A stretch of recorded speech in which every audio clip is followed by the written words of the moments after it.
Waking Up is Not Enough. Flourishing in the Human Space, a podcast by Polly Young-Eisendrath and Michael Berger. When you peek into the cosmic unity of existence and feel the love and inspiration of awakening, what happens next? Whether it's through meditation, spiritual practice, near-death experience, ingesting a mind-altering substance, or being born again, you don't get a map for improving your messy life. In this podcast, Polly Young-Eisendrath and Michael Berger draw on expertise in science, psychology, adult development, psychedelics, NDEs, dreams, and Buddhist practice in conversations about compassion, resilience, responsibility, kindness, and development after awakening. You will learn how to chart a new path for flourishing in the human space, in which waking up is important, but not enough, and growing up is never finished. Co-hosts Polly Young-Eisendrath and Michael Berger bring different kinds of expertise. Polly is an author, psychologist, Jungian analyst, longtime Zen practitioner, couple therapist, and founder of Dialogue Therapy and Real Dialogue. Michael Berger is an entrepreneur, an expert in psychedelics, a spiritual practitioner of Jewishness, a skeptic, a Real Dialogue specialist, and a filmmaker who is known for his documentary, Improbable Collapse, The Demolition of Our Republic. Polly and Mike will engage with each other and invite a wide array of guests who are accomplished scientists and seekers whose work lies beyond the hegemony of materialism. Hello, and welcome. I'm really happy to be here with my co-host, Mike Berger, and my longtime friend, Dr. Gaylon Ferguson. So welcome and happy to see both of you. Happy to be here. Thanks, Polly, and thanks, Mike, for the invitation. Thank you for joining us, and it's good to see you again, Polly. So I'm really so pleased to be talking about the topic that we're going to talk about today, which really is kind of wide-ranging, but I would say could be summarized under the idea of welcoming. But welcoming also a kind of fresh and beginner's orientation towards things. So in a very formal way, we're going to be talking about Buddhist wisdom, Zen and Tibetan Buddhism particularly, but in a less formal way and probably a more important way, we're going to be talking just about life and about how to stay alert, awake, and accepting of things as they emerge. I'm going to mention Gaylon Ferguson's new wonderful book called Welcoming Beginner's Mind, Zen and Tibetan Buddhist Wisdom on Experiencing Our True Nature. So this idea of true nature is very central. I'm going to start by asking you, Gaylon, the question that we do ask everyone who comes onto the podcast is how you define awakening. You know, I wanted to, before trying to say something about awakening, also take a moment and reflect on what we're doing in this conversation. I think you all use the word dialogue, that you have these dialogues with different folks. And of course, dialogues nowadays, I think Bill Isaacs wrote a book years ago on dialogue and principles of dialogue at MIT. And there's at Buddhist something called insight dialogue, right? Which is a practice that people have introduced in different conferences and retreats I've been a part of. And dialogue, of course, goes all the way back to the Greeks and dialogos, that finding truth through things circulating around. The other part of what we're doing, I hope, that I'm interested in particular, is inquiring. That we have questions about this, and what I hope could come from our conversation would be even more questions in a certain kind of way. Like, to me, a really good question is like something that you just can chew on, and then tomorrow you find yourself chewing on that again, and there's a certain nourishment and strengthening and excitement, even like, oh, this tastes really good. And then there are periods of time where nothing new is emerging or fresh and seems kind of stale. But one makes a journey, is what I'm trying to say, with a question, which is maybe related to the word quest, that questions are a path in a certain way. Rilke says somewhere, as time goes on, maybe we'll come to cherish the questions. And I always liked that because there's the sense that we're often very eager, I myself definitely, to get the answer. Let's just get to the answer. Like, let's check that box off. It's like a to-do list. Okay, did that one. Took care of the car, whatever, something with the car, leasing a car or whatever. And so questions can be like that of, okay. And some questions I think are simple and that's it. When was the French Revolution? When was the Haitian Revolution? But there are other questions, and maybe in the Buddhist Zen tradition, Japanese Buddhist, of koans, maybe they're kind of like a question that you wrestle with and you wonder about, and you have certain insights, maybe awakening experiences with these questions. What's the sound of one hand clapping? They're not just little conundrums or puzzles. They're something that lead us into maybe a larger sense of life or a more vivid sense of life. Anyway, I did want to just say something about, it's not so much that, and I wrote the book because I had questions about, well, what is welcoming, and what is the Zen path, and what is the Tibetan path? It's been part of my own journey. And I have even more questions now, having written the book and having this is the third podcast, I think, of just conversations with people about this. So awakening, I noticed that in the examples that you all used, there was this notion of jolts. Certain experiences like psychedelics, near-death experience, perhaps deep meditation experience, and Polly, you mentioned the childbirth experience. So breakthrough, jolts, shock, profound awakening you spoke of, a shift, a kind of radical transformative change. And certainly I'm familiar with that way of speaking about an awakening experience. In fact, since we're talking about Japanese Buddhist, I learned this word kensho, K-E-N-S-H-O, and another word satori, S-A-T-O-R-I, when I was probably in my 20s, which is 50 years ago, and read Philip Kapleau's book, Three Pillars of Zen. He comes out of a tradition where they emphasize having these kind of breakthrough, kensho, enlightenment experiences. So And that's, of course, yes, Gaylon, please. that was my first teacher. Yes, Kapleau was my teacher, and I was with him for many years. Near the end of his life, I was with him for 4 or 5 years when I was young. Then I took a break from Zen for a while, and then I went back, and I was with yes, him for the last 10 years of his life.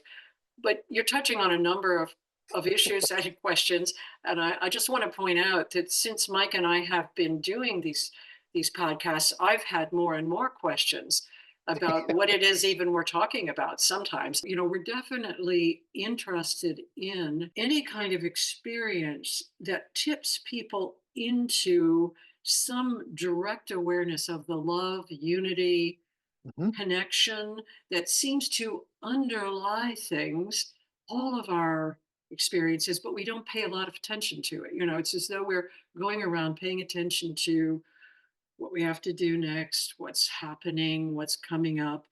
And then something can jolt us out of that. And sometimes we make arrangements for it. Like, we do long retreats or we take yes, psychedelics. And sometimes we're just like trying to give birth to a baby, or we're in a car accident, or we make a big mistake, yes, and suddenly we're noticing something very different. And yes, so we've talked about this a lot. And, my background obviously is in Zen, but also in Vipassana, and Mike has a background in psychedelics. So, what I feel about your work, and especially this book, is that there is something a little different about the notion of welcoming.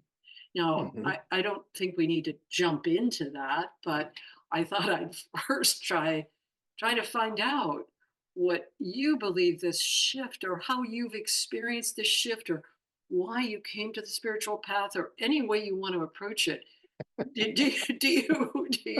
you have a sense that there is sometimes a shift, and it may not seem sudden, but there is a point at which it's noticed, which usually is a moment at which someone notices something that can seem sudden. yes, Yeah. yes. In the tradition I'm trained in, there's a phrase, suddenly free from fixed mind. And so some of these experiences, these jolts, these shocks, go with that. I've just been reading a book called Original Love by Henry Schuckman, and he definitely had a awakening experience. Have Yes. you done a podcast with him? Not yet, but you notice that I have an endorsement on the back of that book, and Henry is in the same Zen tradition that I was trained in. So Yes. I'm very familiar and know Henry well. I like him a great deal. And yes, he is trained in this same method, as you pointed out. This particular approach to Zen hangs its hat on Satori Kinsha. The idea is they're trying to get you there quickly so Mhm. that then you can do other things. but yes, So, but so even before, I'm not sure Henry had actually begun practicing Zen. He has this experience when he's yes, away, right, by the ocean, I think. He's away from family and something happens or lifts or opens up. And I've heard him talk about this on podcast and then in the book. And the book, in part, Henry talks about welcoming. It's yes, a yes. welcoming one's experience. And so I feel some kind of kinship. But at the same time, when I read about his experience, I think, I don't know that I ever had such a moment of something just, I don't know, lifting or a sense of oneness, perhaps, or Mhm, non-dual expansiveness. I mean, so that's an interesting question mhm. to me. I mean, he articulates it very well, and it was decisive in his journey. I, Yes. I began looking into spirituality when I was still in high school. I remember reading D.T. Suzuki, and I've been trying to think recently, what what is it? Why would I start reading D.T. Suzuki? I'm raised as a Christian Baptist in East Texas, and I did like reading. Books were almost always important to me. And my only clue is that I had read Erich Fromm, a book called The Art of Loving. And I think that sold millions in the 1950s. And Fromm is a Frankfurt School psychologist, psychoanalyst, and I think some of his Marxist colleagues were not happy actually with this popular Art of Loving book. But I was, in a high school person, and so to hear that there's agape, a universal love, and eros, a kind of sexual or romantic love, all these different kind of loves, I remember it was just very helpful to me to read about different kinds of love. And I don't know that I knew, but Erich Fromm and D.T. Suzuki, the Japanese scholar who taught at Columbia University, so they both would have been in New York at the same time in the 50s. They held a conference in Cuernavaca, Mexico, 1957, on psychoanalysis and Zen Buddhism. And that's got to have been the first time, I'm pretty sure, that such a dialogue had happened. So Yes, that's the, you're right. It is the first time. And of course, Eric Fromm was a student in Suzuki's class. oh, okay, And thank you. so was Philip Kaplow. Oh my, it gets And better. yes, and so was Karen Horney. Oh yes, the famous Yes, psychoanalyst, yes, yes. yes, and also John Cage. There we go. And there were others in that class as well. I'm not sure about Allen Ginsberg, but Right. it was this class. It was like this moment, Yes. like the axial age or something, where all these people came together Right. all at once, and it kind of brought American be counterculture. That wasn't really Yep. quite Quite counterculture yet. yet, but yeah, but all together with this Zen thing Right. in this moment where nobody probably knew at all what the Right. Zen thing was.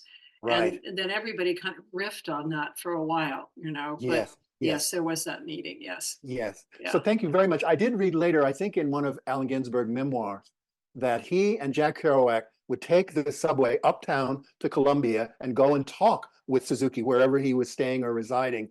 And he comments that when the train would go by outside, the sound would go up and Suzuki wouldn't raise his voice. He said he just continued with the same. And so they couldn't quite hear at moments. But so that was an important connection for me as well, that the beats, Ginsberg, Kerouac, Diane DePrima, Gary Snyder, I don't know that they would all technically accept this name, but that kind of early 50s and early 60s interest by certain poets and artists. You mentioned John Cage. What is Zen? So Alan Watts ends up writing about, right? Beat Zen, Square Zen, and whatever the other one is. I feel like that was such an important moment in a sense of the coming of the Dharma, the Buddhist teachings to the West, that kind of very fertile and effervescent. I can imagine being in that classroom, right, with all those folks. who had questions, about what is this? So then, I read things. I mean, part of hearing you all talk about breakthrough and psychedelics, I remembered Altered States of Consciousness, a book by Charles Tart, I think. This is early research. That's going back pretty far, isn't it? Like maybe 1969, 1970. Very And I much, remember, yes. yeah, Mike, you know that research, and Yes. it's almost pioneering at this point, wouldn't Yes. you say? They may have talked about some psychological research studies of people staring at a wall or something like that. Or I had read that Bodhidharma, in this, the founder of Chinese Zen tradition, Chinese Chan, was stared at a wall. And in my dorm room, I just sat staring at a wall for 20 minutes. I mean, I was very literal. And of course, it was just blurry. And I mean, it was sort of nothing because I had no instruction. I just thought, okay, you just sit and stare at a white wall. And so I did that. And I remember asking my dean or someone at the university, could someone teach me this? And at the time, this would have been the early 70s, there was no Zendo or Zen teacher or anything. I'm sure now there may be several, which there are. It's such a different era of, mentioning Kapleau Roshi's book, Three Pillars of Zen. There were very few books. Three Pillars we all read, and then Zen Mind, Beginner's Mind in 1970. And that also reinforced, the sense that, oh, this is something you do, a practice. It's not just philosophy or what are these Chinese crazy wisdom guys up to? Like, oh, you don't just think about it, you go and you sit and you do something. So I got, that was really, that book, Zen Mind, Beginner's Mind, really, I think, impressed that upon many of us. Like, oh, Roshi says you sit, that's what you do. And so then eventually I found my way to this place called Tail of the Tiger. It's named that from an I Ching hexagram, the hexagram that says you can tread on the tail of the tiger, but you better do it carefully and gently, or it will bite you. Mindfully, you can. And there I received meditation instruction from Trungpa Rinpoche. In those days, he didn't have, the large following that he did later, so everyone could go in and just one-to-one. What year was that, Gaylon, when you came to Tail of the Tiger? 1973. 73. And so just to point out that by 1973, the Tail of the Tiger was founded in Vermont.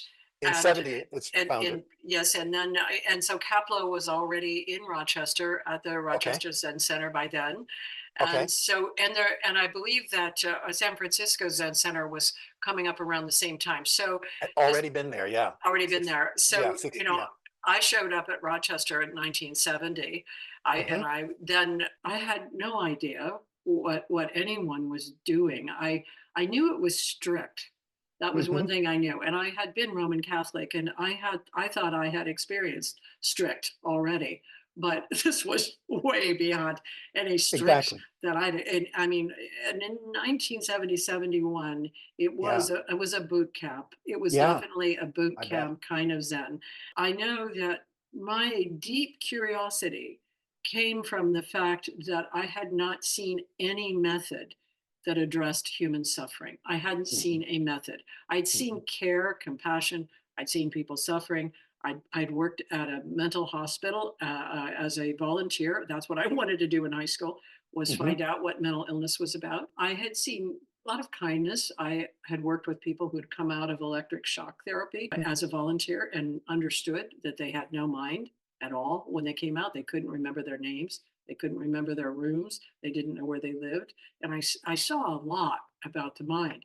But I hadn't seen anybody trying to work with a method to address the immediacy of suffering. So that's what I was seeking. I wasn't seeking enlightenment.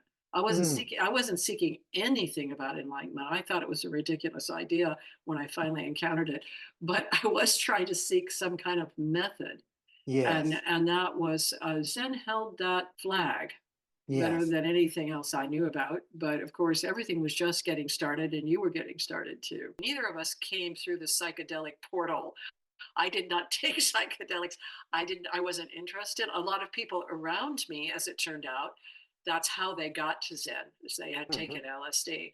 But I didn't, and I didn't even think about the idea of awakening. I was thinking about the idea of suffering. That was my motivation. Mike, do you So, want to say something about yeah. the psychedelic portal? Because Yeah, suffering, Polly's saying that was also for me. I look back now and I realize I had a lot of grief at the time. I had lost my mother in a sudden accident. And at the time, I didn't think, oh, you need a way of relating to this, grief counseling or something. But I think it's why I turned to meditation, just similarly suffering. Mike, what would you say about the psychedelic portal? well, I just want to return to Charles Tart's work Mm, because it really was a seminal work that he was the first person to approach altered states of consciousness and spirituality in a rigorous way, which gave it credence. And also the notion of state specific states of consciousness. So, for example, research now has pretty much demonstrated what he was saying back in 69 when the book came out. So, if you have certain memories that are connected to, let's say, being drunk, then you really have a difficult time accessing them unless you're back in that state. So it's a very state specific knowledge. And I think it connects with what we're talking about as well in terms of wakefulness, or as you put it, I believe it's what is natural wakefulness. So again, if you apply what Tart brought to the world back then, there's an aspect of that wakefulness which is accessible in the altered state.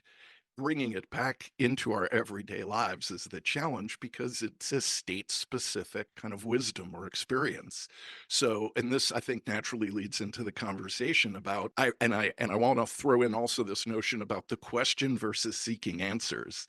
The question is to the journey what the answer is to the destination, and sometimes we may get confused that we think it's about the end. And I think in your work, you point out that it's really the means. It's living in that state and bringing that state into our everyday wakefulness and approaching life from a wakeful perspective where the mundane takes on a numinous spiritual quality. And the like as Polly pointed out, the dovetailing of the rise of the psychedelic movement and people choosing to alter their consciousness in mass shifted the entire direction, I think, of psychology, of understanding different states of consciousness and bringing it into a public forum, of course, with its pitfalls.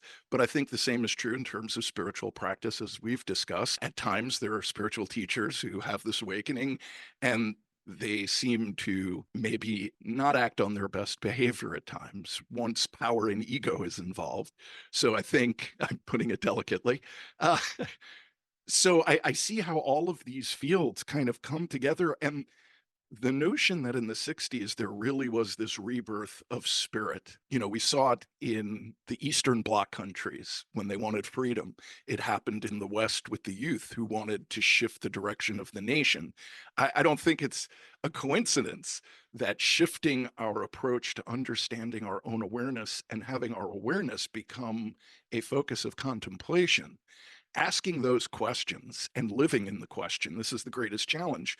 The questions always seem for me to open up into broader, bigger questions, whereas the answers seem to almost put me back to sleep because now I think I have a handle on something and it's so slippery. There's nothing to get a handle on.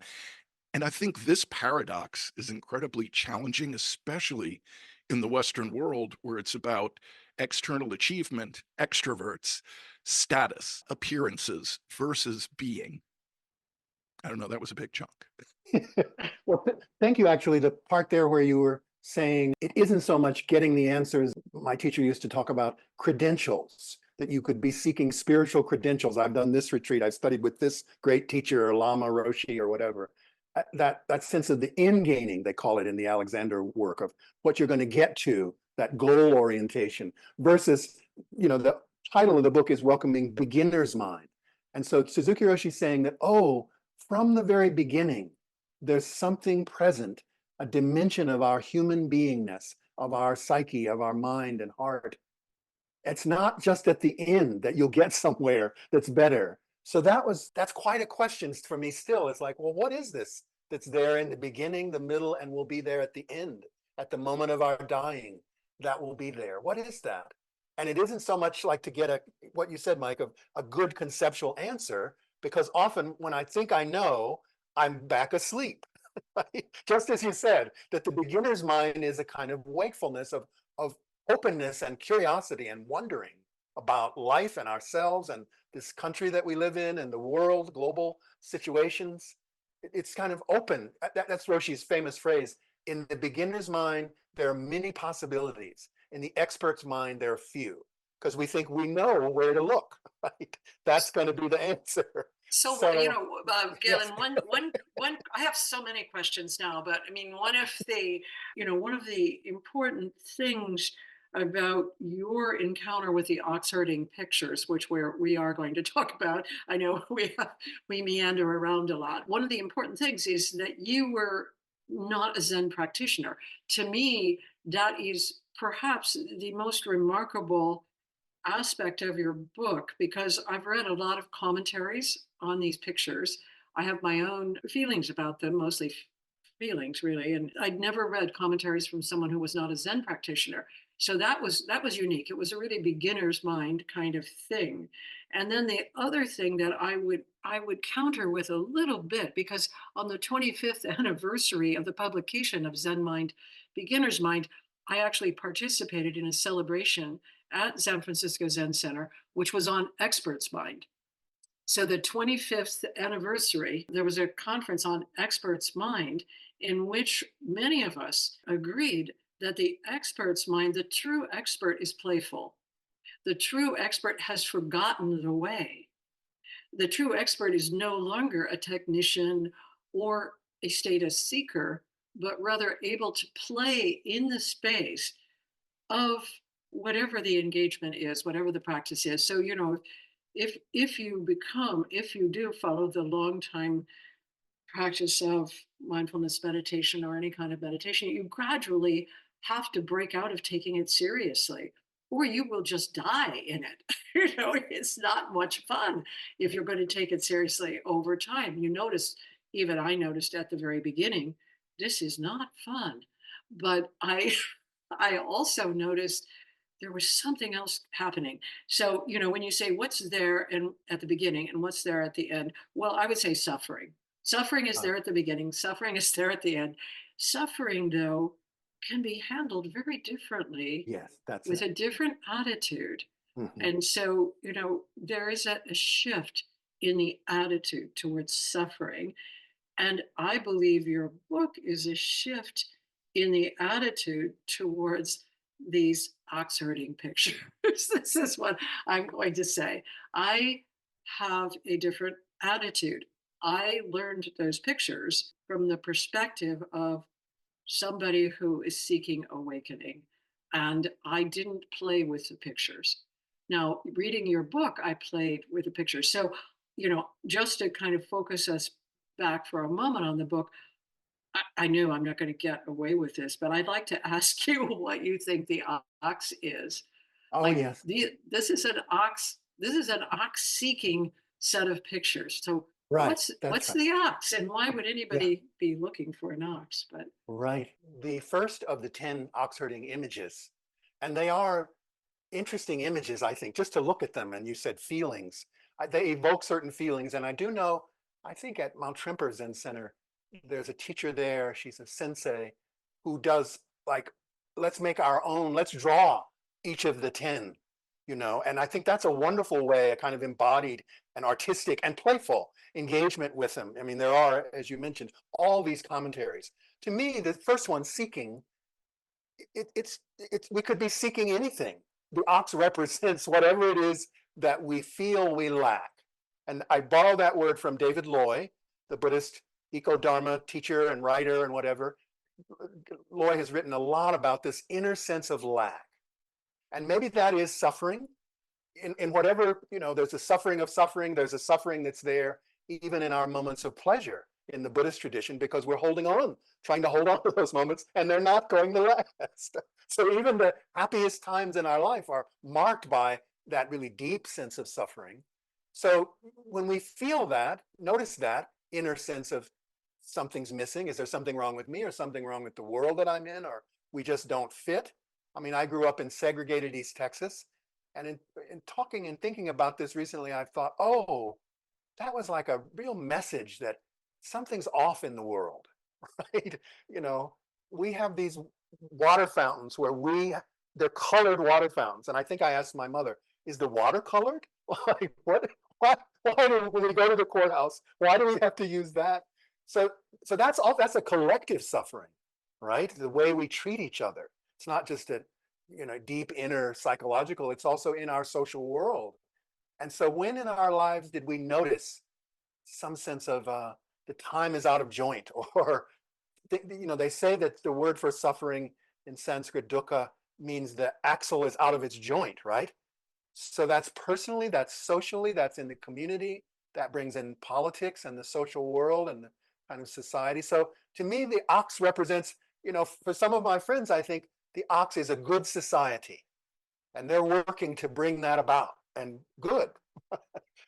So it's whatever. So in the Buddhist tradition, it would be one's innate wisdom, called Buddha nature or awakened heart, and we feel that, oh, if I were closer to this, then my relationship to my suffering might be different. I think you're right, Polly. It isn't that the suffering, there's a shift in our understanding and experience of suffering. So the ox could be, the images can mean many things. There's not a one, right? That's part of, I think, their poetic richness is, and what we think one day the ox is, we're getting closer, and then, it pops up over there.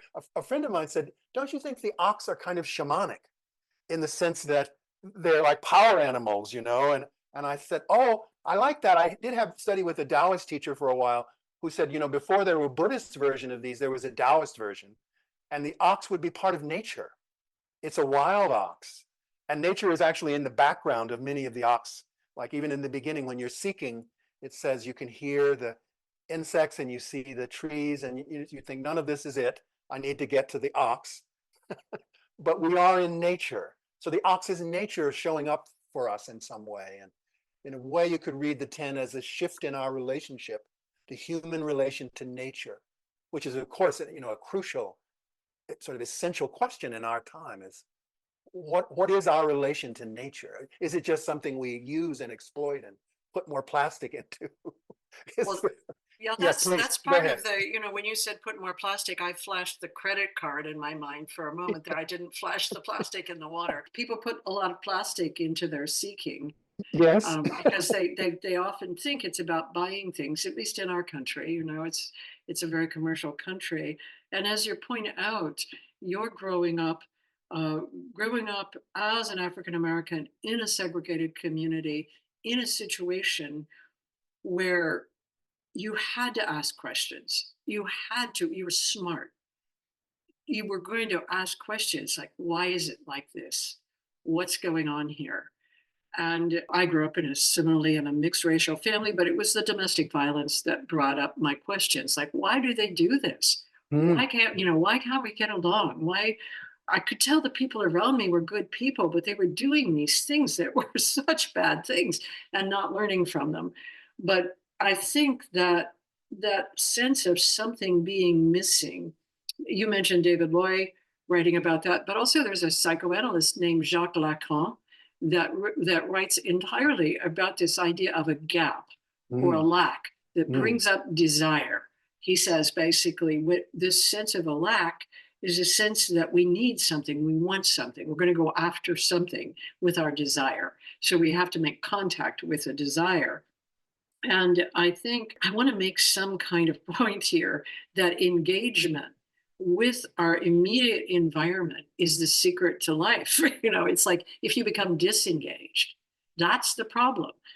And many people become disengaged because they're so discouraged by what they see, what they experience. And especially if they grow up in circumstances where there's a lot of repetitive suffering and a lot of things that seem so off, you can become just disengaged. And then you can really not look for the ox, so to speak. It's like you just say, what the hell? I'm not interested in the oxes here. Things are too off. But I think there's a kind of secret to all of spiritual searching that has to do with engaging in the immediate environment, in the sense of something's missing here, and I have to look. I have to pay attention. I have to look. I have to talk to my friends about it, or get engaged. And that to me is a part of what your book points out about the first picture that I don't feel. I mean, I feel I was taking it, this picture is kind of literally like a spiritual search, Mhm. rather than just getting engaged in that first picture. And of course, you bring in the welcoming exercise there too. Let Yes, me go just ahead. jump in and give Yes, credit to please. where credit is due, that my understanding of that first, that seeking the ox is not just confused or deluded. It is, it's naive in a certain way because we think the ox is out there. But that insight came from my teacher who wrote a commentary on these 10. And so that was my entrance in. As I acknowledge, I'm not a Zen practitioner. I've never formally studied these with a Roshi or sensei, but I could see my teacher really using the Tibetan map, which has 9 stages or 9 yanas in the oldest or Nyingma, to understand these 10 ox herding. And particularly with the first one, with seeking, he says this is a kind of intelligence, the dissatisfaction. It isn't just confused, that you wonder or you have a question or you engage, as you were just saying, how important going and looking in life to what does make good community or what would be a better food justice here, any real question in life in that way. I listened to a podcast recently, given it's the election season, and the recommendation was, one, maybe a little less social media and media altogether. That was the first suggestion. I thought, yeah. And then the second one was, maybe democracy is not just a spectator, something you watch or see on your phone. Get engaged in some way, whatever makes sense to you. And these all seemed healthy to me. It was a podcast with Ethan Nichtern going through to the community that he works with. And I thought, yeah, it's just healthy and sane to not bombard ourselves so much, right, about which strategy and who's ahead and this, all of this, and then to actually do something, as you're saying, that already feels right. It feels different to do something than to just sit and worry and stew in our anxiety about what's going to happen, right? To return to this notion of a shift in the way we experience suffering and engaging, I think, Polly, you brought up this playfulness in the face of suffering. I believe Gurdjieff, his term for it was conscious suffering. So there's a deep shift in the way that I experience what I perceive to be this boundary of separation. And as I've said frequently here, there's this great slipperiness and paradox to that first image of the ox.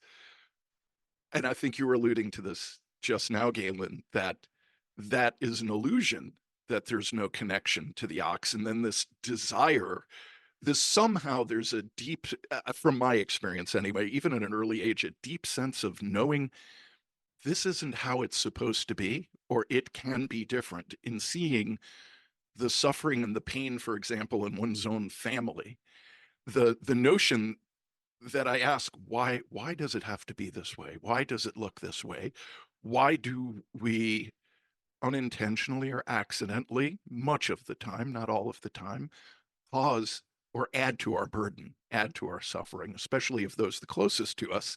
And there's, this juxtaposition between the way some people are able to be incredibly helpful to total strangers, and yet they're unable to give the same courtesy and love to the people closest to them. That's something that I mean, I noticed at an early age, and that raises this almost an artificial, not almost, it's an artificial bifurcation of my sense of, do I have this greater, more expansive interconnection to what I perceive to be, quote, outside? This is another, I think, topic we've come back to over and over again, about almost the poison that we all live with from Descartes, that I'm an ego in a bag of skin, as Alan Watts put it. And the nature, the deeper hidden nature, which it's, how could it be hidden from us? It's as if we're playing hide and seek from our own nature. So it's a waking up to and accepting what from the outside may appear to be a delusion, but from my inner experience, that deeper connectedness to everything and the ability to engage with others despite seeing and experiencing a different reality, having a different way of moving in the world, what can at times feel threatening, through a shift of perspective, I guess curiosity, wonder, awe, how is it that you come to see the world the way you do? And to your point about the segregated bathrooms, my mother was born in the 30s and grew up in Amsterdam during the war and was actually a hidden child. And in the 50s, she came to America and landed in Richmond, Virginia. And she shared with me the shock of seeing separate water fountains and couldn't believe in the country where the streets were paved with gold that stood for freedom and freeing the world, that she came here and where she had come from in one sense was way more open than the nation that was known as, the protector of the free world, where you weren't free even being born here. And I think these experiences open up to questioning, why is this the way it is? Why and suffering, taking an approach to suffering that in essence it isn't my personal burden. This is part of the nature of reality, of being embodied. You can't be embodied without there being pain, in the same way that we strive to experience this connectedness we call love, this curiosity in the thing, in whatever the object is of our passions. There was so much there. I'm not sure I'm capturing it all. So the fundamental question then, and maybe going back to the first picture, is where are my boundaries? What is this nature? If I am connected to this oneness, or I have glimpses or experiences, transcendental experiences, then what am I? Because I'm certainly not this separate, isolated thing. In the same way in the body politic, that we have to be engaged with each other. We have to take in everybody's perspective. And a word I no longer hear in politics is the art of compromise. That to move forward, we need to first speak with each other, and we need to be able to compromise, because everyone can't be right. The idea of being human is somehow mixed in all of this, because here there is a human in this first picture. We can't get past the first picture, but there is the human, and the human is looking around, not really seeing anything, but feeling this kind of lack. And there's something out there that I'm seeking, and how do I find it? But also, I'm going to have to talk to other humans about this, and this is where things get very complicated. To me, even this is complicated in terms of Zen, because I found on the path of Zen, most often all of the examples would be like the human and nature, the human and the pine tree, the human and the rock, the human and the blade of grass. But I was interested in the human and the human. Like, how does the human deal with the human? The blade of grass, I had no problems with. I could be one with a blade of grass pretty easily. But how do you get to be one with the human? And what does the ox have to do with that? There's something, again, I want to go back to the welcoming exercise, because one thing that I found from the exercise and using it in reading the book is that I welcomed myself as a human. I mean, I felt like, wait a minute, I'm always trying to meditate in these quiet moments. Like, stop that and just see what happens if I'm not just trying to be better or something. And so there's something about the wrestling with the humans. So, we're seeking something, we want to deal with typically the errors that we see humans making. That's typically the thing that is, I think, notable to a lot of people who suffer, a lot of people that come to my office anyway. It's the humans that they're wrestling with. It's not the pine tree or even the force of death. I mean, death is bothersome, but not like the partner or the sister or whatever. So, the welcoming exercise in the midst of this seeking was refreshing. And I wonder if you could talk about why you included the welcoming exercise. Like, at the very beginning, when I started the book, I was like, well, he's putting a lot of stuff together here. He's like putting together the Tibetan stuff, the Zen stuff, and then the welcoming exercise on top of that. Where is this going? And then I realized that the welcoming was very central. And you introduced it right at the beginning. If you could just talk about why you do it that way, or anything you want to say about it. Yes. Yes, the welcoming exercise is the thread that runs through all 10 of the images. We come back to it again and again, and it's so simple. As you were describing, Polly, the welcoming exercise is you sit for, let's say, 3 minutes and you don't do anything deliberately. And that doing anything includes mindfulness or praying or chanting or visualizing or self-remembering in the Gurdjieff work or whatever. Just those are really wonderful things to do, all of them without exception. And yet, if we're always engaged in, upgrading a 2.0 version of ourselves, optimizing ourselves, as Pema Chodron would say, there's an implicit self-aggression in that.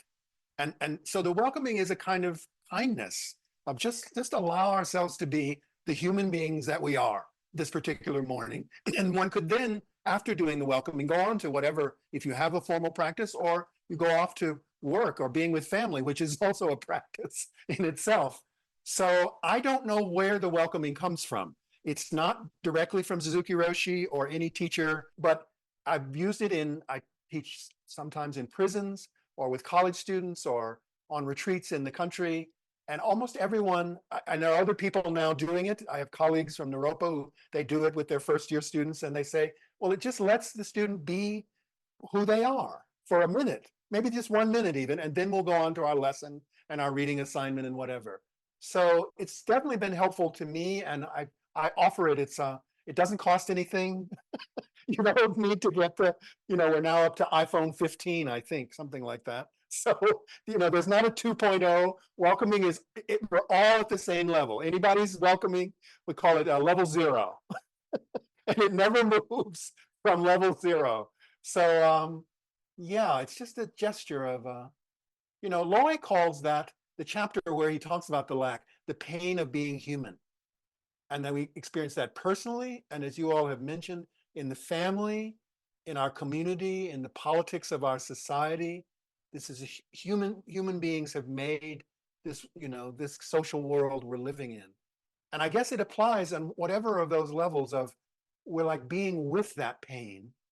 And then that's not the end of the story. Then we may alleviate it in some way, either, psychotherapy or healthcare or whatever it might be, that social justice, in a sense. I think Cornel West often says, justice is what love looks like in public. So I always like that. Like, what is love? What would love in a community or society be? It's like, oh, okay, some fair distribution of goods and privilege and things. So something like that. So if you began the welcoming yourself, I thought you met it through Suzuki Roshi, but you didn't. I didn't. No. I never met Roshi, and I've read as much of his work as I could. Yeah, and I'm always inspired. But no, it's not and I'm kind of happy that it's not anybody's formal practice, because that's one of the, when I do it, I often will say to people, this will seem hokey, but would you mind just saying not meditating out loud? Yeah. And I even put that in the book, and one of the readers said, oh, this is really ridiculous. I was like, fair enough. But, we, by default, I mean, for many of us, it's like Pavlovian conditioning. We sit still and we start to meditate. Yeah. And it's deliberately not immediately going to our mindfulness or zazen or whatever it is. So, it's just a free exercise in that way. Well, I also like the idea. I mean, so I do think we develop habit muscles, and some of them are good, like mindfulness is good. Kindness is even can be a habit muscle where, I heard the Karmapa when I was in Bodh Gaya at his retreat. He asked the Himalayan people to stop doing their prostrations. He said, stop and walk around for a while and see what it's like not to do them. Because he was saying essentially you've habituated and you don't really know why you're doing it anymore. And it can be the same with mindfulness, it can be the same with anything. If you can habituate in a positive way, but then it becomes habit, and it's no longer really part of this awareness.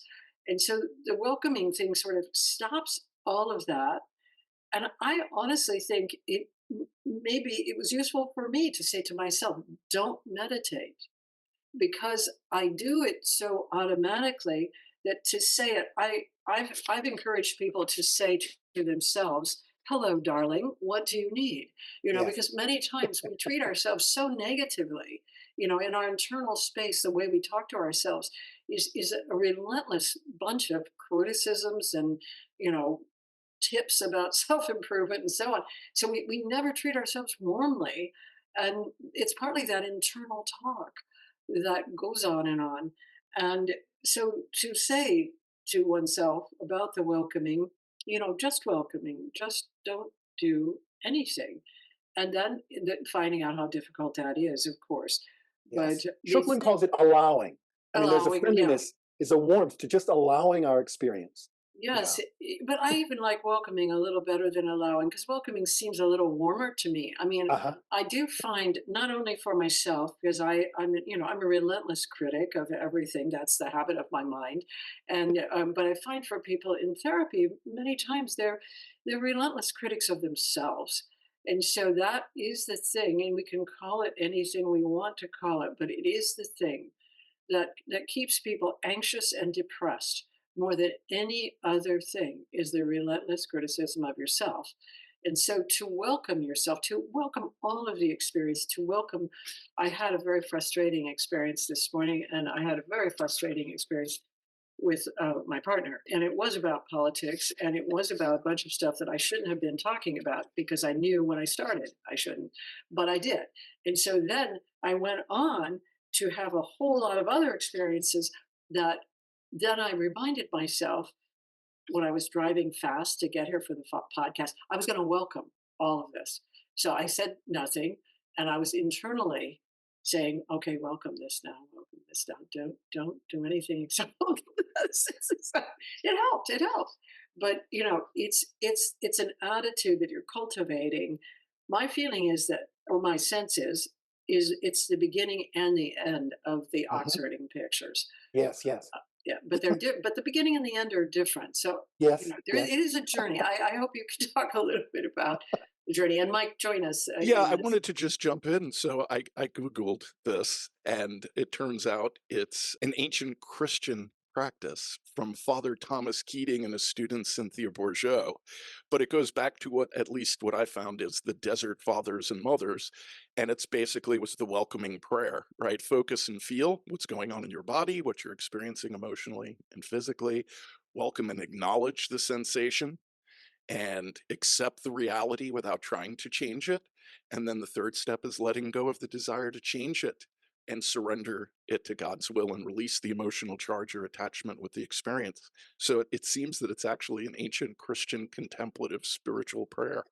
Well, that sounds wonderful. I think this welcoming is slightly different. If you just all those things that you mentioned doing, like letting go or whatever, or being present, just don't do any of those.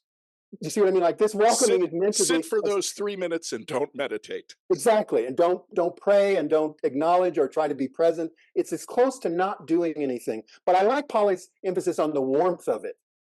Someone said to me, the book opens by talking about my grandmother, maternal grandmother, and how she loved welcoming people into our home.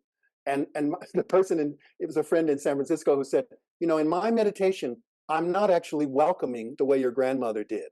And so, and I thought, exactly, that's part of it. Yes. So there's a distinction from that. And then if we return to, are we going to return to discussing the ox and the pictures about this journey, right?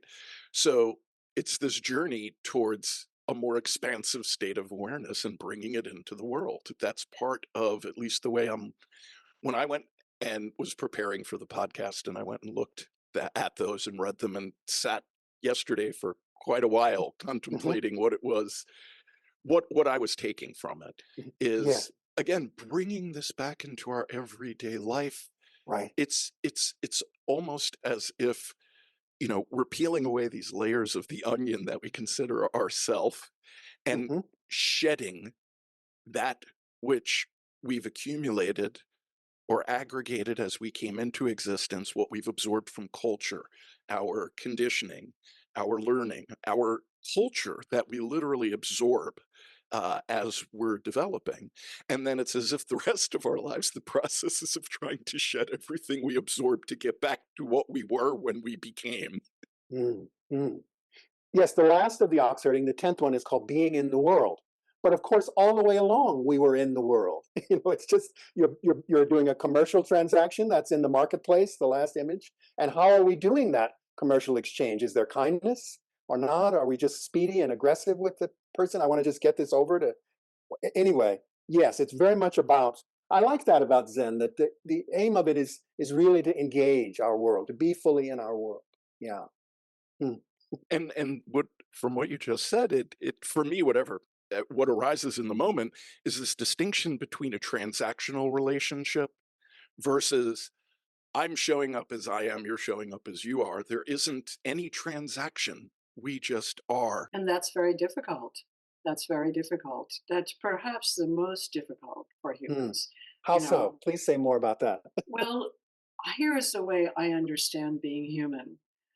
We are the beings, and we're mammals. We are the beings that are aware of our awareness. And because of that, we make up identities, we make up fictions about ourselves and others. And these fictions, these identities, we take very seriously. Now, I know that lots of other animals have language. I know lots of other animals have love in the way that we experience it as well. Their primary emotions are like us. But the other animals don't have these deep self-conscious emotions. They don't go on and on comparing themselves to each other, talking about I'm of this type and that the other one is the other type. We go on and on and on about that. And much of that is in the space of our mental talk, as well as our mental images. We're cultivating images of each other and not looking at each other. As Goenka says, we make statues of each other and then we relate to the statue. And the person is behind the statue. We're not relating to the person anymore, we relate to the statue. So, this human interaction is extremely difficult. And we have not, as far as I can tell, mastered it at all because we still do this thing called war. We kill each other willingly over ideas which are fictional. I mean, so it's like we don't have this mastery of being human. And everything we do, whether it is, fixing the car or gardening or taking care of other humans, we have to talk to each other about it because we really are completely contextualized. We can't separate out from this human environment. Even the Himalayan masters who are in the caves practicing, they're in contact with their community, even though they don't do it in person. They manifest other levels of contact. They're not out there by themselves. They're out there in contact. So how we are in contact with other humans. So any mathematics we do, any social justice we do, any gardening, any car washing, anything, all of this, we are talking to others. So how we master that, to me, is the most important thing right now. And I feel with the ox herding pictures, what happens is that there's a journey there for sure, but the end of the journey, if that person, and let's just say, because we've been in this conversation, let's just say that a person, myself, any person, awakens in this journey, and they awaken to this profound interconnection, this profound love, which is the oneness that holds the whole thing together, that generates the whole thing, whatever you want to call it. I don't care what you call it, but you have some taste of it, some experience of it. And then you get to the end and you're back in the marketplace. Now, if you can practice even a single moment of welcoming, even that moment of welcoming in the marketplace with an attitude of, I'm not sure what to call it, but an attitude of openness, curiosity, inquiry, engagement with another human, with the human. I mean, I can do it with almost everybody else, like the dogs or the insects, the cockroaches, the cars. I can do it with all of these other things, but with the human, it's the hardest. So to have it in the marketplace with the human, recognizing, welcoming this being is like me. This being grew up in a family. This being depends on food, a lot of food. This being, Yes. has to do all of these things. So can I welcome the experience of this being with this curiosity? And to me, to me, the way that you've handled the 10 ox herding pictures, it creates an environment where that might be possible. I'm a great fan of yours, Galen, so I don't want to over idealize this thing. But I think you've done a great job with the pictures because you're not steeped in the tradition. Being steeped in the tradition, which has its advantages, but also it leaves out the welcoming. To me, it has consist. I mean, I don't want to be here just a critic of Zen. I love Zen. I love the whole thing, but it tends to do the one with the pine tree, the one with the rock, the one, not the one with the human. And I feel that your way of handling the pictures brought me to believe that these pictures could translate.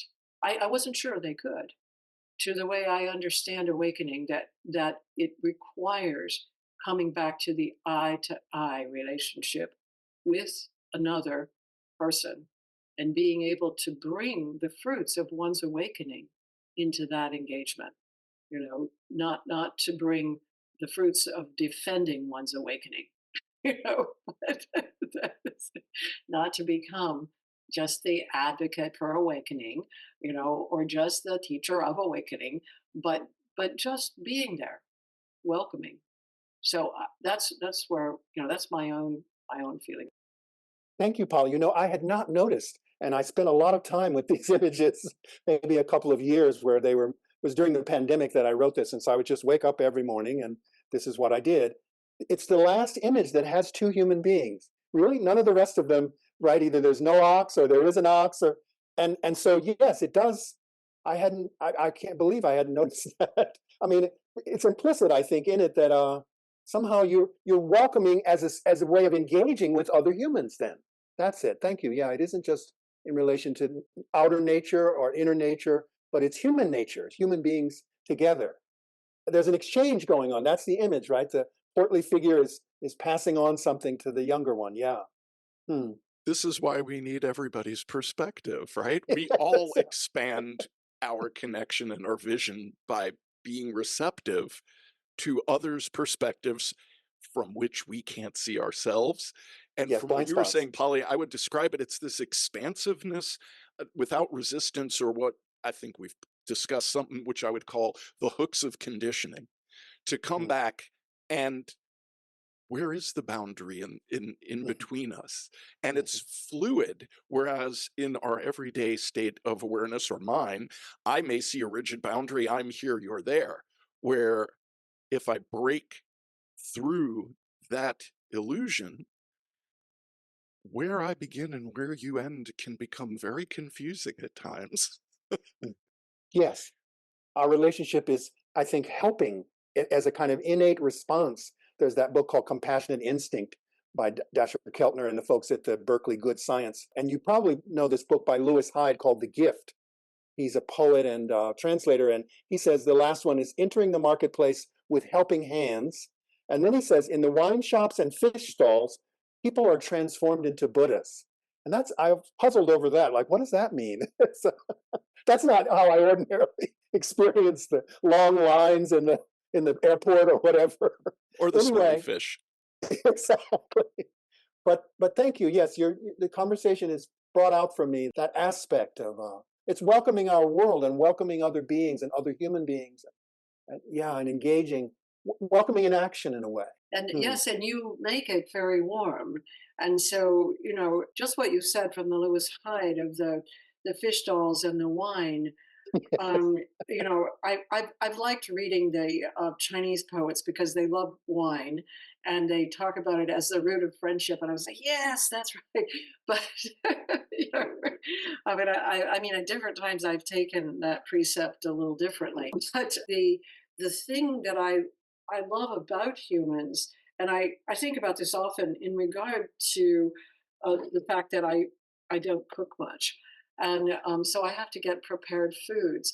And yesterday I was rushing back from some sort of thing that I did far away in the mountains of northern Vermont. And I had to rush to get back. And I had to pick up at a market some food to bring home for the dinner.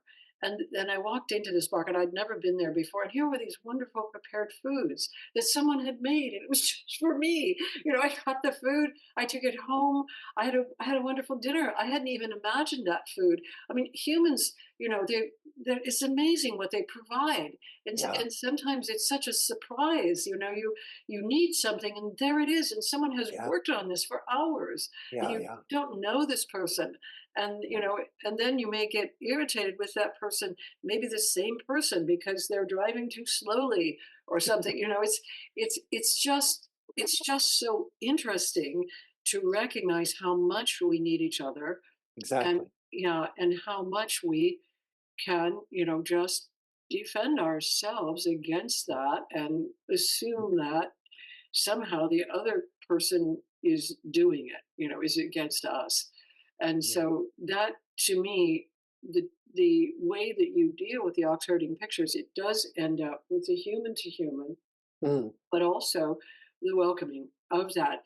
So, when I learned it early on, the ox herding pictures, you bring back your enlightenment to the marketplace. You become an ordinary person, blah blah right. blah. Well, you were an ordinary person all along, for one thing, and, and then the other thing is that idea that can really sink in on the Zen path, that enlightened people are somehow different from ordinary people, and it's actually there even in the Dhammapada, unfortunately, or fortunately, who knows. But the idea that somehow you'd be held apart because you're enlightened, or that somehow you're other than regular person, you have to kind of remember it. And I don't feel that's in your of the ox herding pictures. That there's ordinariness throughout all the pictures, and then arriving in the marketplace, maybe you're enjoying the fish and the wine more now, and maybe that's the advantage you have. But that Mike and I've talked very often about when people have an awakening experience, that there's a risk of narcissism. There's a risk that I feel is very deeply in many. It's in the psychedelic stuff, it's in the meditation stuff. I don't know if it's in the near death experience because I haven't hung out with people there. But in many of these groups where people are practicing awakening, they're coming across afterwards as though, I don't know, I don't know what to say, but they set themselves apart, or they act like they're special, or they think they're different, or something. That to me, it feeds this. There's this aspect of our mammalian social group where somebody feels better than, above, higher than, superior to, that they now have something special. And I think this again returns to this notion of conscious suffering, that it isn't about me. This has got nothing to do with me. And the thing that popped in my mind, just for whatever it's worth, is the line of, what's with all this ceaseless coming and going? From being grounded in the essential aspect of who I am, there's this constant push and pull away from that center as we engage with the world. It's the challenge is to be able to balance and maintain that balance against all kinds of conditions, and yet those conditions arise from my own conditioning and from others' conditioning and our mutual conditioning and learning. And I fall asleep and I try to wake up. I fall asleep. I try to bring myself back to that center, and to be able to remind myself, especially if I do tune into what's going on in politics in this country, or when I speak to neighbors that I have a very different perspective from. Learning, I mean, part of my growth over the last 5 years or so has been learning to welcome their perspective that I vehemently disagree with, but to be able to stay present and not respond with anger or hostility or condescension or disdain, but to respect that, your journey has brought you to this, and I don't know where you've been on your path, but now our paths converge, and to move forward as neighbors, I want to be able to accept and acknowledge you, and I hope that you can do the same with me. And that to me is bringing this home, right? How does it make a difference in the way we show up in the world? It is quite literally how we speak and love each other, and how we demonstrate in action and thought this connection that I know at the core of my being, you know, there but for the grace of God go I, that we're part of this one awareness, right? In Judaism, it's called echad, right? The oneness. In every religion, it seems there is this non-dual aspect or acknowledgement that this conscious experience is one, and that it's in its manifold forms that it gets to experience what we call reality. Without that differentiation and separation, nothing would happen. Nothing, there wouldn't be any experience, because if I could make anything happen that I want in the moment, at any moment, what fun would that be? People think it would be great, right? I can make, wealth, whatever it is that you believe you need or desire that you lack, bringing us back to that beginning, the sense that there's an aspect of lacking. Or maybe another way of putting it I've heard is, it's as if there's a hole in our soul that we try to stuff things into in a materialist world based on material success, and quite literally the notion that consciousness is a byproduct of material firing in a brain. This new perspective that is emerging in the sciences, a return almost to idealism, that consciousness is the primary force here, not the material world. And that if I can live in that awareness from moment to moment to the best of my ability, to understand that when I suffer, I'm not alone in my suffering, that my neighbor suffers. My neighbor may have had a loss that I'm not aware of, and my neighbor may act it out a certain way, and I interpret it and take it personally, when it has nothing to do with me at all. From a different perspective, I can ask the question, what happened? What's going on with you? Will you share your burden with me? Maybe I can lessen it by hearing it, by listening to it, not by trying to change it or reinterpret it, but to share your burden, to share your suffering, and to acknowledge that I'm suffering as well. And we share this in our embodied form from moment to moment, day to day. And yet we forget, like you were saying, when you're rushing, here's this beautiful meal. Somebody prepared, not knowing you personally, but they prepared a meal and took the time to make something healthy, tasteful, etc. And then it may be that that same person is driving too slowly in front of you a few hours later, and there's no awareness it's the same person. And if we had it, then in that moment, I might be able to catch myself. So how do I catch myself without knowing it's that person? Well, it comes back to how I take in my experience and where my boundary is, right? And more so from our discussions of stage development, how much can I tolerate? How much difference can I tolerate? And accept that that's part of what I'm here for, is to be able to grow into tolerating as much beauty. We don't ever talk about it that way, to be awash in beauty and to lose oneself. In the same sense, in my suffering, how much of this can I tolerate consciously, and can I use it to remind myself to just wake up, or as Ram Dass said, be here now, right? How can I use this to be present with you?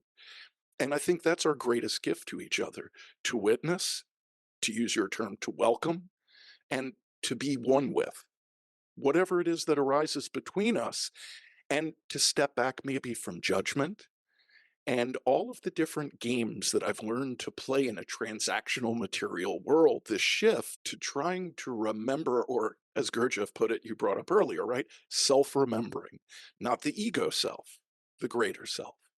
How can I maintain that remembering? Because it was never lost. I've never been separate from it, but I've been taught that I've never had the thing that is my essential nature. Well said. Thank you. Maybe this is a good point to conclude our. Polly, what do you think? I think it was wonderful. It was a wonderful talk that Mike gave there. Seemed to summarize pretty much Exactly. everything. And Brought it all together. I had one thought though that I'd like to share. Then I'd like you to share something also, Galen. Here's the thought that I was having right near the end of Mike's speaking. You know, knowing that Mike's mother was a hidden baby, and being hidden from the Holocaust and suffering from that a great deal, then coming to this country, knowing your past, Galen, and how you suffered from racism, knowing how I was born into a family that suffered a great deal from domestic violence, but also from lack of education and lots of other things, we all started out in a way that was an obvious sort of lack. None of us started out with the, let's say, the right conditions for a secure attachment. People think, I mean, I'm not talking about wealth or anything, but just the conditions to have a secure attachment and have a feeling that the world has some fundamental stability in it. So we were all sort of thrown into circumstances that brought us to this conversation now that looked sort of bad from a certain outside perspective, that ended up with something that was sort of extraordinarily good, that you can't possibly forecast these things. So I was just noticing that here we are having this incredible conversation about this deep oneness, and we all sort of started out in this, off the on the wrong side of the track, or whatever you want to say it. It wasn't it what we weren't headed for the secure psychological life, but here we are. So that was what I was thinking about, and how that is sort of incredibly fitting well with the idea of the Buddha nature being built in. Or as your friend Henry Shukman talks about, original love, that original love is present in the suffering that we all, was there in our situations. Yeah. I appreciate so much that how long have you all been doing this? Well, Mike came out to take a training with me 3 years ago. Okay, so he came out Roughly. because I was teaching something called Real Di I do. I mean, I have the Right. Center for Real I see. Dialogue. I'm And on the and mailing yeah, list. you're Yeah. on that. And so Mike was a businessman in St. Louis Uh-huh. whom I had never met. And he showed up during COVID for the training. Everyone else who came for the training, I knew who they were, Right. So we were all wondering, well, who is this Mike Berger? And he's driving across the country for this. And we had no idea why. So he came, and we began to engage with each other. And we've been engaging since then. But we've had ups and downs in our engagement. But we then came to this podcast, and we've been doing the podcast for, Since June of last year. okay, This so is when we not that. started. We started in June of last year, and it's afforded a deep inquiry between Mike and me, and a deep inquiry between me and psychedelics also, because I was not a fan, but I was learning about it through Mike, and it's a whole different ballpark for me now in the way I understand it. So, it's like Mike and I have been on a track for a while, but Yes. it's changed, and it's Yes. been great. Yeah. Yes. Well, I'm grateful actually that you have a forum of conversations and dialogues like this. It's very much a part of, we need to engage what's happening in our world in these inquiring, caring ways, thoughtful ways, and heartful ways, bodyful ways. I'm very fond of this book, How to Do Nothing: Resisting the Attention Economy by Jenny Odell, Odell. I don't know if you know it. She used to teach digital arts at Stanford. Tricycle did a podcast with her, and Sharon Salzberg hosted that and asked her, "Are you a meditator?" And Jenny said, "Yes, I am sometimes, whatever." Just the first page or two, I was just rereading it about, the world that we live in and how we're bombarded, and our time is monetized, our attention is captured. This is the world. And so, you know, conversations like the ones that you've been hosting with various people and will go on hosting, I hope, are just so helpful for, let's just pause for a moment and think about, how are we connected and how are we disconnected, and what could be helpful in terms of going further. So I understand what you're doing in that spirit. It's not based in spirituality necessarily, but spirituality is welcome into the conversation. But it has to do with just, being our human beings alive now on this planet, and so much is at stake in terms of our relationship to the planet and nature. Someone was saying, well, the planet is going to be okay. Earth. It's really other life forms, and that's the issue. And I thought, yes, that's right, isn't it? Sort of how we treat each other, how we treat life forms, how we care for life. So thank you very much for the opportunity to engage with you, and more power to you Yeah, yeah. Thank you. Thank you so much, Galen, and thank you, Mike. And Galen, a lot of what Mike and I talk about, we put it in the framework of waking up, and then growing up and showing up, and that's really Ken Wilber's language, which we've Yes, talked to Ken Wilber. yes. But it is about this human engagement and how to make that work out in a way that exhibits the oneness and shows the privilege that we've had to be human, which is awareness of our awareness. And I do feel like your work has contributed tremendously to that, so I want to thank you, Galen, for all that you've contributed over this journey and relatively brief period of time I've known you, which is like 25 years or something, I think. so, so Thank you so much. Thank you thank you. both. And Thank yeah, you. all right. Thank you. Thank you, Polly. Yes, thank you, Mike, too. Enjoyed this episode of Waking Up Is Not Enough, Flourishing in the Human Space?